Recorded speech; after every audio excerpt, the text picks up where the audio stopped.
Welcome to the Death Doula Duo. I'm Jennifer O'Neill. And I'm Sarah Kovash. And this is where we explore the profound mysteries of life and all things death.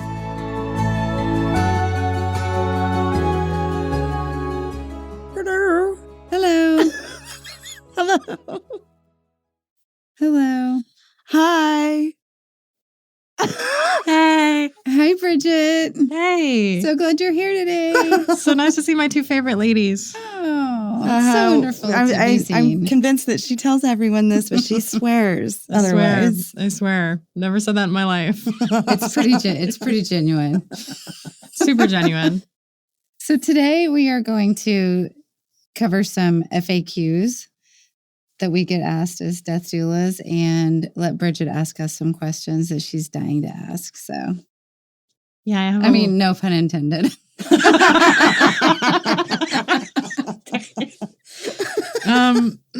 Yeah, so I just have a lot of questions about death in general, and I'm curious to see y'all's perspectives on it because I've had a lot of death happen in my life over the last couple of years. And I've been trying to figure out where I stand on the matter, but it would be very insightful to my journey to hear where you all stand on some of these questions. All right, I'm intrigued. Looking forward to it. Okay, so my first question is, are you afraid of death? I mean, honest answer is yes.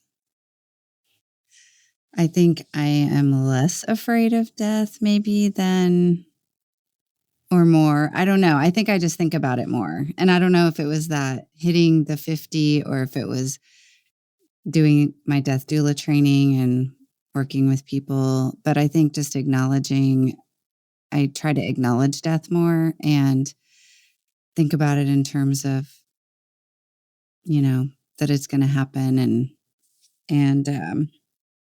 and so, but I think there are a lot of things also that have made me not fear death as much, as far as just feeling more okay with myself here and feeling more okay about, where I'm going and the fact that maybe death is a transition rather than an end. Sarah, how about you? So I don't think that I'm afraid of death itself. And I guess I need some clarity. Is the question, am I afraid of my own death or am I afraid of other people's deaths? Are you afraid of your own death? But yeah, since we're speaking of it, does it scare you when other people are passing as well? So I'm not afraid, so to speak, of the death part of it. I'm afraid of the emotional aspect of it, the emotional toll.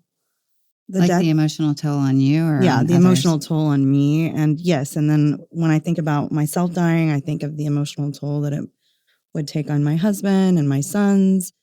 And so I'm afraid of, when I say afraid, it's more of a worry and less of a fear, but it's a small fear that they're not going to be able to cope, that it's going to be too traumatic and it's going to cause, some serious emotional damage. I myself have gone through that with a death earlier this year. And so, I know how it can bring you to a dark place when someone dies that, in a tragic way or a sudden way. So that's my fear. It's not necessarily of death itself or of the person's death that I'm worried about, just the repercussions of it ultimately. Okay, and how it affects people here in this life. Right. Mm-hmm. I see.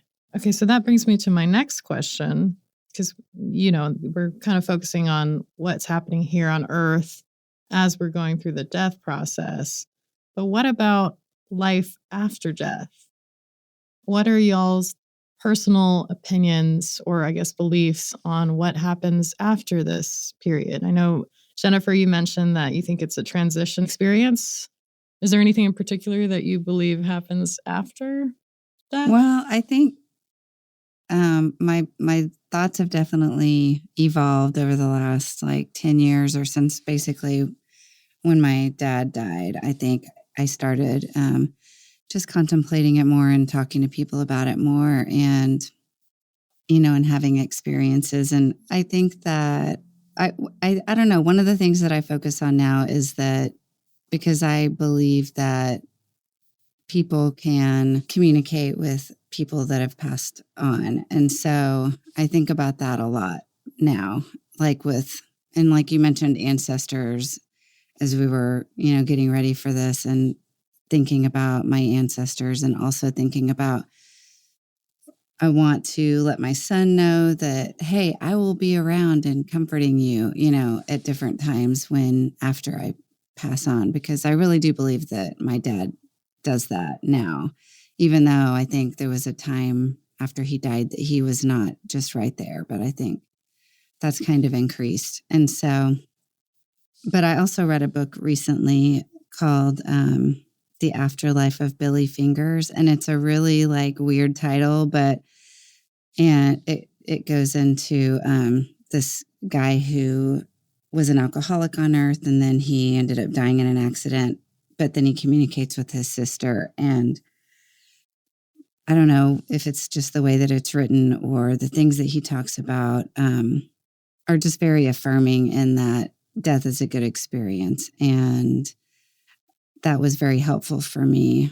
And not that, people's beliefs about God and religion and things, not that those aren't valid and real, but just knowing that it's a good experience. For some reason, that was helpful for me, and being able to realize that, we're not alone. I don't know why that's when I think about death, I think about, coming into the world alone, leaving the world alone, even though when I was comforting my grandfather, I said, you're going into the arms of God. But anyway, I hope that makes sense. So what was that moment that changed for you, that made you feel like your loved one was actually closer than you had thought all along? I think it was a process, because it started right after he died. And I just got this sense of if God can love the mountains, then he also loves your dad. And then after my uncle died was really when I started thinking that maybe I would see two birds playing together, and I would think, I bet, that reminds me of them being together again, and so that kind of started it. And then just feeling more of his presence and his comfort, I guess. It's like a feeling deep inside. It's a feeling, also, right? Yeah, it's a feeling. And then maybe seeing, I don't know, birds. I always think of him with birds. And I have kind of a similar experience recently, where multiple of a lot of my friends are giving me a lot of things that I need.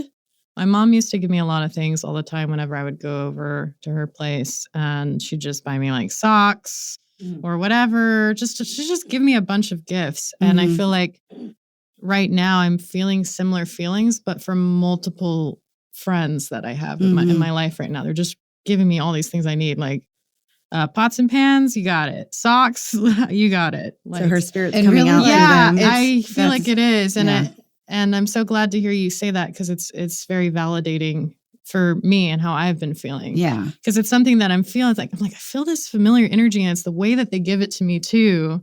Yeah. And I have to ask myself, is this reasonable for me to believe this? Is there something more there? Yeah. I mean, the first time it happened to me that I can remember was I was sitting at brunch on Mother's Day with my mom and my son, and the song that we played at his funeral came on the radio, and I was like, that's just weird. I just felt like it was like him saying, hey, I'm with you guys, or I love you, or whatever. And so, because it wasn't a usual song that you would think. It was a really not well-known Beatles song. Anyway, it's so yeah, I love that. I think that just that familiarity of that spirit that you're feeling, it seems is what's.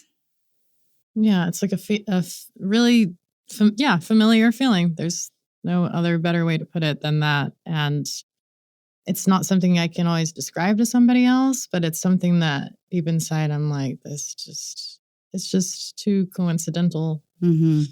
So Sarah, do you have any moments like that where you feel like maybe your deceased loved ones are trying to speak with you in different ways? I have. So I have a little bit of cognitive dissonance when it comes to this topic. I spent 20 plus years of my life as an atheist, a staunch atheist who was completely opposed or shut off from any of that spiritual type of activity or beliefs. I did have a plant medicine experience that sort of took me out of that belief system. I don't have a real steady or stable set of beliefs. They are evolving, they change. I think the closer I feel towards spirit, that's usually how I refer to it. I am open to those things happen, and I'm open to them. The more closed off I am, the less those things happen.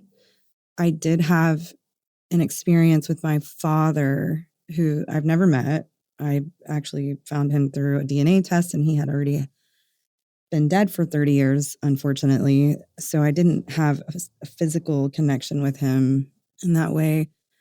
But I did have an experience after finding him that I was convinced was him coming through and influencing me or giving me signs of some sort. He died on a train, and I don't know what it was. It was a train, and there was something about that train that I was like really honed in on. And so I really believed that was him that day. And so, yeah, I do. I can be pretty closed off to it though. What is it that makes you feel more closed off? And what are some ways that you can be more open to receiving that communication? That's a good question. I don't know. I think the more stress I have in life,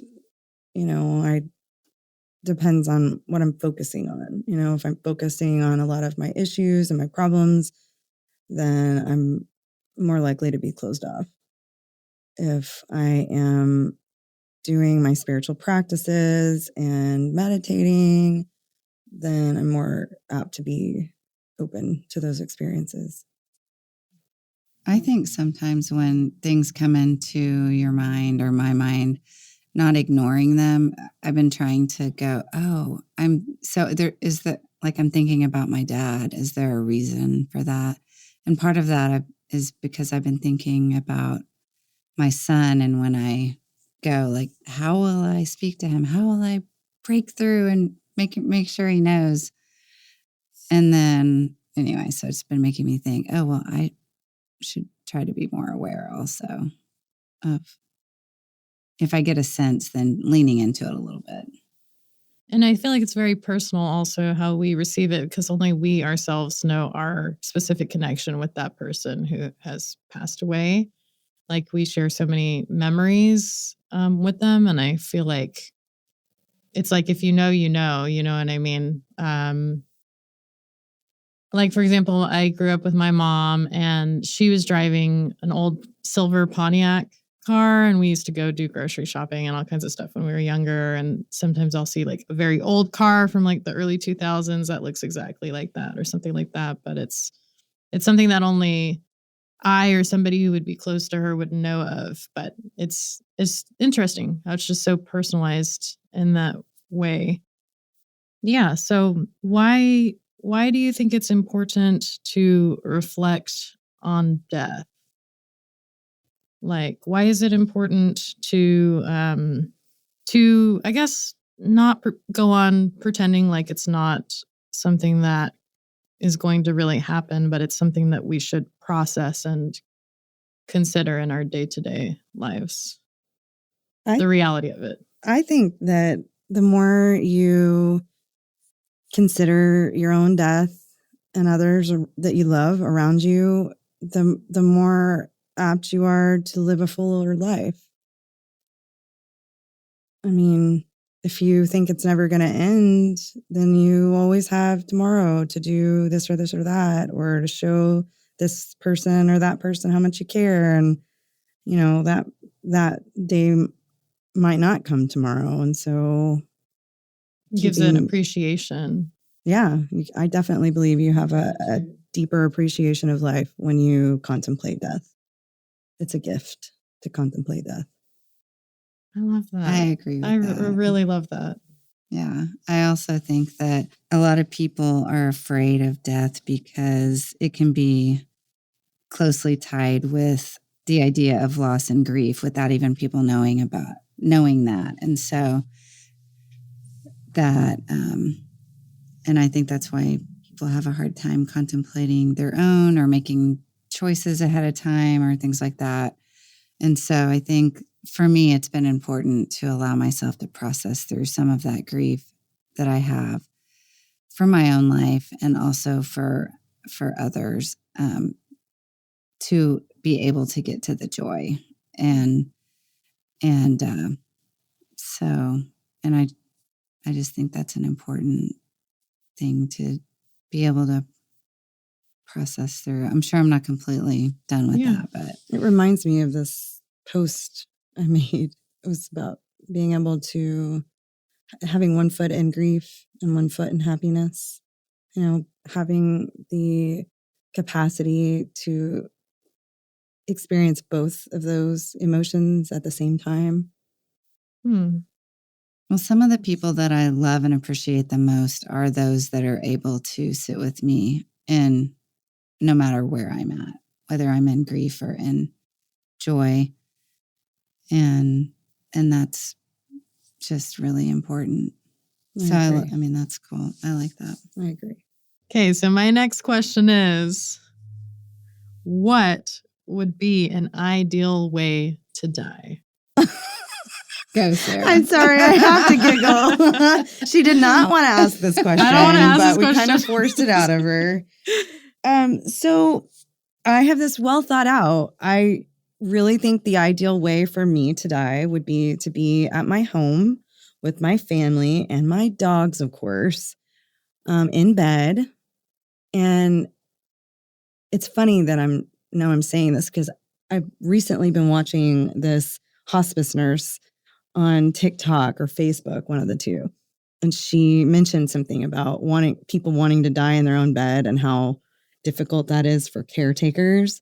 And so let me just clarify right now, it doesn't actually have to be my own bed, but it has to be in place of where my bed is. So if it can't be my own bed, it has to be in the place where my bed usually is.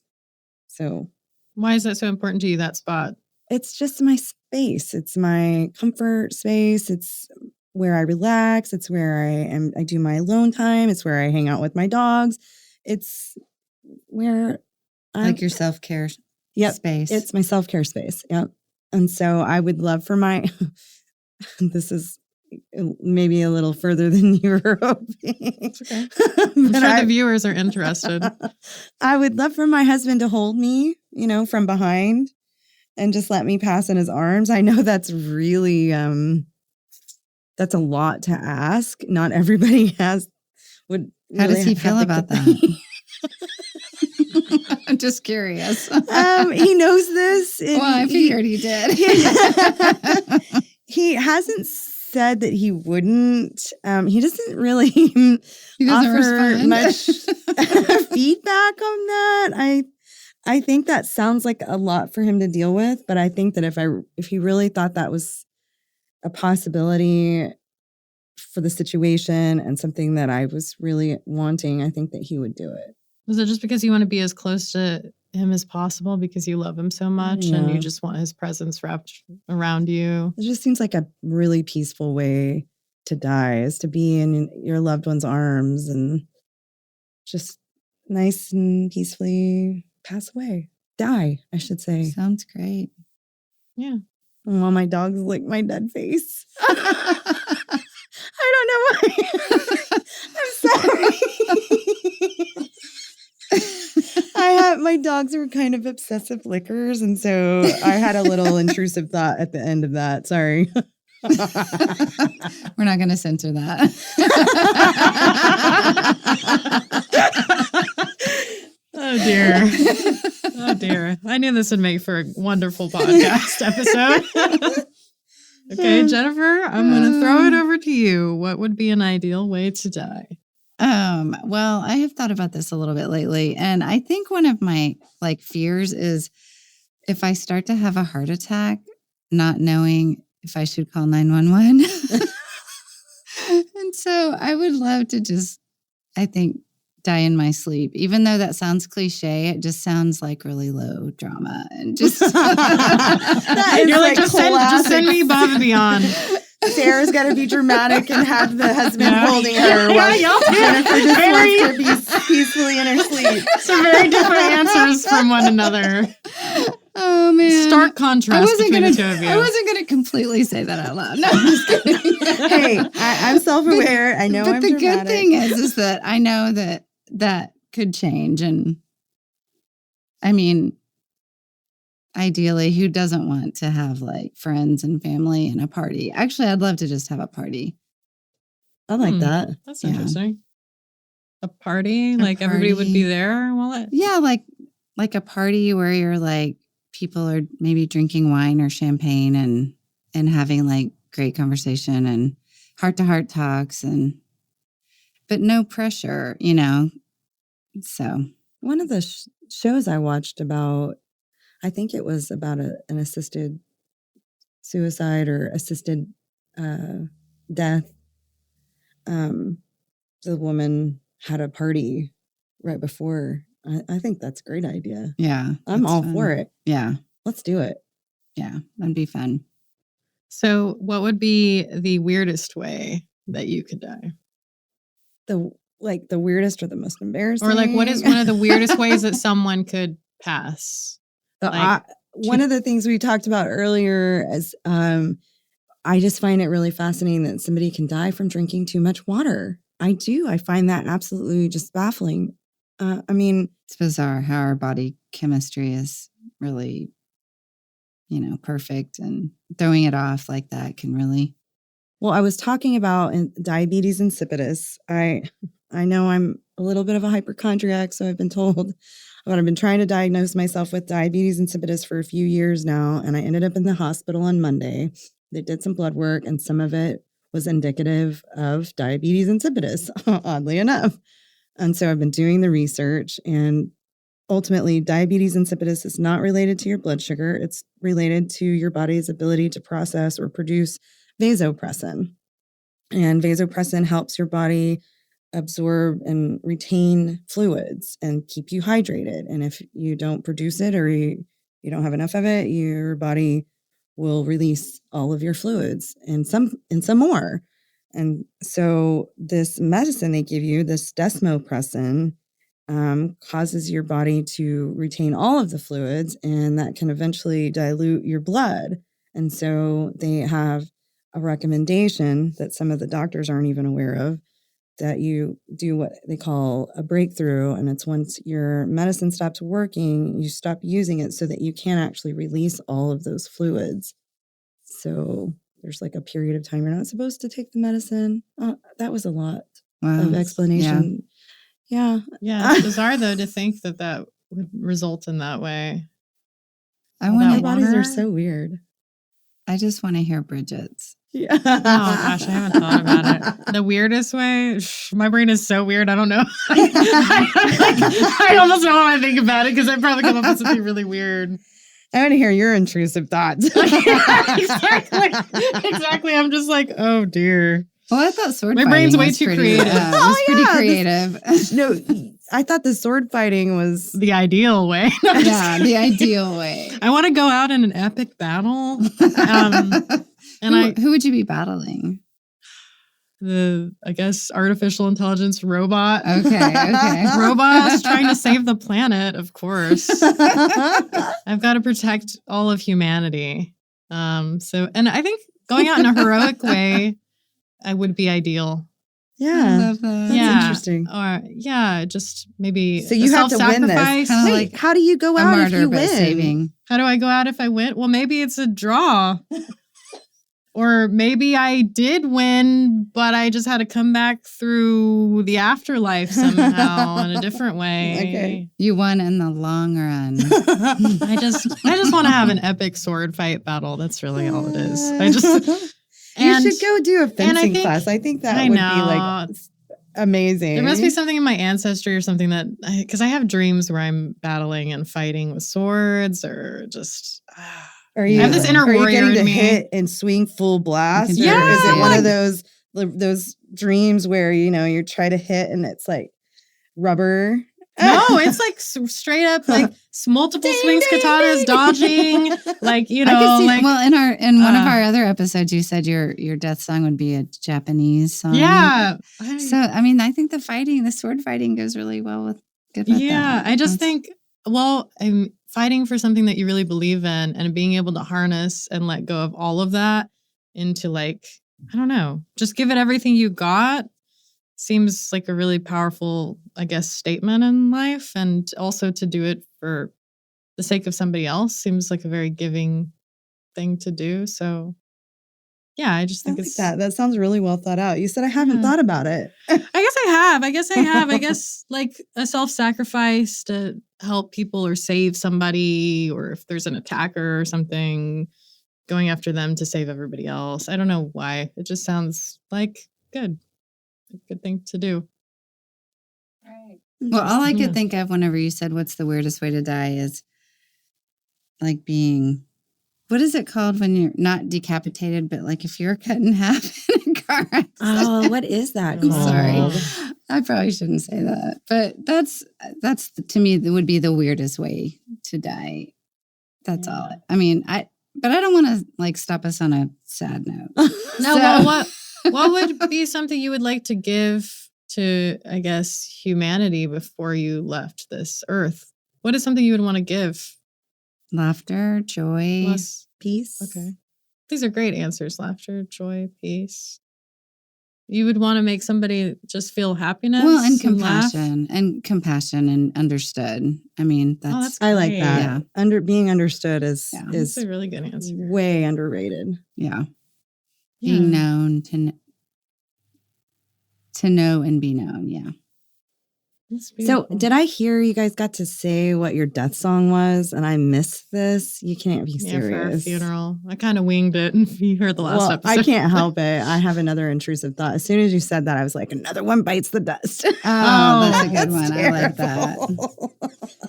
But seriously, was your 100% your serious funeral song? Is it really another one bites the dust? I'm not going to judge you, but it's a little Just check it. it's a little punny, so I don't know. I really don't know, actually. I think I had one picked out at one point, but when you say songs, my whole brain just like tries to explode and collect all the songs that I can possibly remember, and I can't do it. I just can't do it. All right. Well, Okay, until so- next time, another one bites the dust.